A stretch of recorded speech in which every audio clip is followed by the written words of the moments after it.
Hey guys, how's it going? Daniel here, and of course we are checking out another app here, and this app today is called Headlines. So I actually made a review about Headlines a while back, and this time Headlines, the developer has released the latest update to Headlines 2.0. And in 2.0, this update, the developer has added some cool new features to my favorite widget app.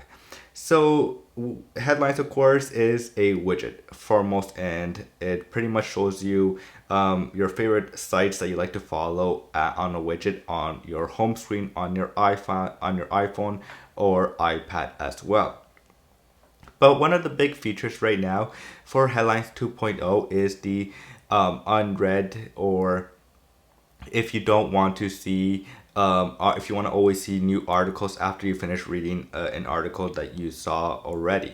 So when you tap and hold, of course, on the edit widget, you get to see right here are all the articles I like to follow, of course, and then you'll get to see the unread articles only. You could turn that off or turn that on. I turn it on just because I want to see only new articles. I don't want to see the articles that I already read about in the widget. So I can see I have a few articles here to read that I have not read yet.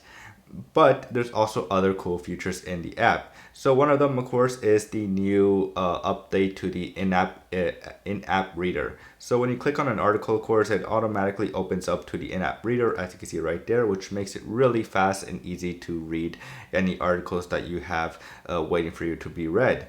So what I like about this, of course, is the new little feature right here to change the color font in the background. So if you want to have it white in the background, a little beige, a little bit dark gray, or black. So I'm gonna leave it to gray just because I like it. We're gonna leave it like that. And then you can also change the font as well. So if you're not a fan of the San Francisco font, you could change it to something else as well. So that's a nice little feature right there. Now the other big feature, of course, is for the iPad for this app. It makes it much more excuse me, right there. It has a newer, better design layout for the iPad. Now, of course, I don't have the iPad with me right now, so I cannot show you how it will look on the iPad, but it's really a nice little update for the iPad. And there's a few more things that you can actually go and see right here to what's new on the latest update, of course. So, of course, improved navigation. So if you want to improve the feeds and everything in the app, you could do that, of course.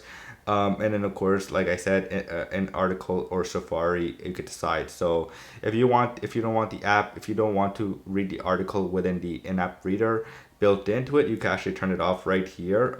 Open the article and use the default browser right there, or you can use another default browser other than Safari.